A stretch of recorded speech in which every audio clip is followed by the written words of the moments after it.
संघर्ष पत्रकार संस्थेच्या वतीने मुरबाड येथे सन्मान व सत्कार कार्यक्रम संपन्न.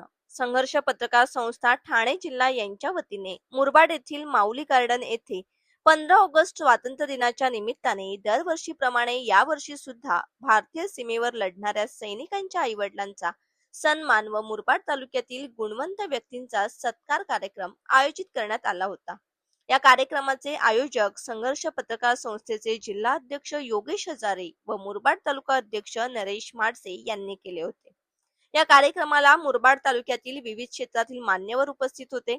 मुरबाड तालुक्यातील भारतीय सीमेवर लढणाऱ्या सैनिकांच्या आईवडिलांचा सन्मान करण्यात आला, तर विविध क्षेत्रात काम करणाऱ्या गुणवंत व्यक्तींचा यावेळी सत्कार करण्यात आला.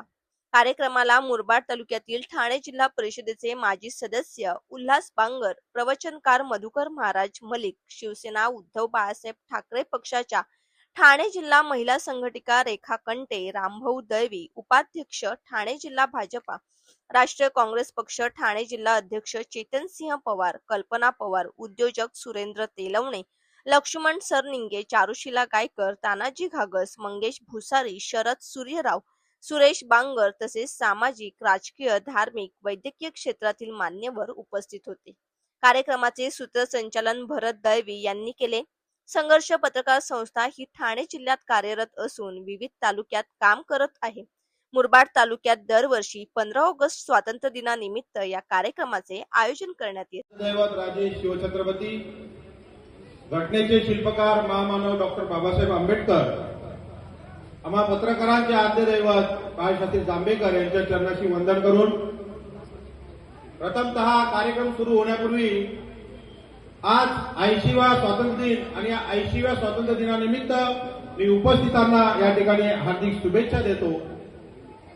आज या ठिकाणी मुरबाड येथील माऊली गार्डन या सभागृहामध्ये, या हॉलमध्ये संघर्ष पत्रकार संस्था व मी ठाणेकर न्यूज चॅनलच्या वतीनं भारतीय सीमेवर लढणाऱ्या सैनिकांच्या आईवडिलांचा सत्कार सोहळा आणि मुरबाड तालुक्यातील गुणवंत लोकांचा सन्मान सोहळा या ठिकाणी आम्ही आयोजित केलेला आहे. या कार्यक्रमाला उपस्थित असणारे मान्यवर, या व्यासपीठावर सर्व माझे मित्रपरिवार, मान्यवर आणि समोर उपस्थित असणारे सर्वांचं मी या ठिकाणी स्वागत करतो. संघर्ष पत्रकार संस्था आणि मी ठाणेकर न्यूज चॅनलचा आजचा हा कार्यक्रम हा खऱ्या अर्थानं मुरबाड येथील माझे तालुका अध्यक्ष नरेशजी माडसे यांनी आयोजित केला आहे आणि दरवर्षी ते आमच्या संस्थेच्या वतीनं हा कार्यक्रम आयोजित करतात. आजचा कार्यक्रम त्याच पद्धतीने या ठिकाणी त्यांनी आयोजित केलेला आहे. चांगला असा प्रतिसाद सुद्धा आहे. या ठिकाणी संघर्ष पत्रकार संस्था जी आहे ती ठाणे जिल्ह्यात काम करते. खास करून शहापूर, भिवंडी यामध्ये आम्ही चांगल्या पद्धतीने कार्यक्रम घेतो. मुरबाडमध्ये सुद्धा सातत्याने या ठिकाणी कार्यक्रम नरेशजी माडसे यांच्या माध्यमातून आम्ही या ठिकाणी घेतो. जनतेच्या समस्या मांडणं असेल, प्रश्न मांडणं असलेलं काम माध्यम करत असतात, त्यात पत्रकार अग्रेसर असतात आणि पत्रकारांना सुद्धा काही ठिकाणी हल्ले होतात.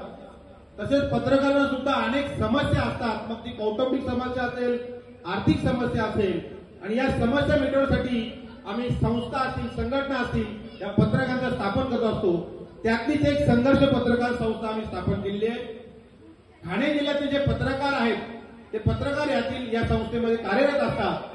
आम्ही आमच्यासाठी सुद्धा काम करत असताना समाजासाठी सुद्धा कसं काम करता येईल याचा उपक्रम आम्ही घेत असतो. त्यातलाच हा भाग आहे की आज हा कार्यक्रम या ठिकाणी समाजोपयोगी कार्यक्रम आम्ही घेतलेला आहे. गुणवंतांचा सत्कार आणि भारतीय सीमेवर कार्यरत असणाऱ्या सैनिकांच्या आईवडिलांचा सन्मान या ठिकाणी आम्ही करत आहोत. प्रथमतः आमच्या या कार्यक्रमात ज्यांनी ज्यांनी सहकार्य केले त्या सर्वांचा आम्ही आभार व्यक्त करतो. त्याचबरोबर ज्या ठिकाणी सूत्रसंचालन भरत दळवी असतील तिथं काही गुन्हा नसतं, कारण अर्धा कार्यक्रम तेच पार पाडत असतात. अशी परिस्थिती मी सातत्याने बघतो. या ठिकाणी सुंदर सुमधुर आवाजामध्ये या ठिकाणी त्या गायकांनी एक गाणं गायलं. मी खरंच सुमधुर गाणं ऐकून मी प्रभावित झालो आणि त्यांचं पण स्वागत आणि त्यांचा आभार या ठिकाणी व्यक्त करतो. माझ्याकडे बोलण्यासारखं खूप आहे, मात्र मान्यवरांना सुद्धा बोलायचं आणि या ठिकाणी सन्मान सुद्धा करायचा असल्यामुळं मी जास्त काही बोलत नाही, पण जाता जाता एवढं सांगेल की पत्रकार तुमच्यासाठीच लढत असतात, तुम्ही सुद्धा पत्रकारांना कधी काही सहकार्य केलं पाहिजे. एवढं बोलून मी माझे 2 शब्द संपवतो. जय हिंद, जय भारत, जय महाराष्ट्र.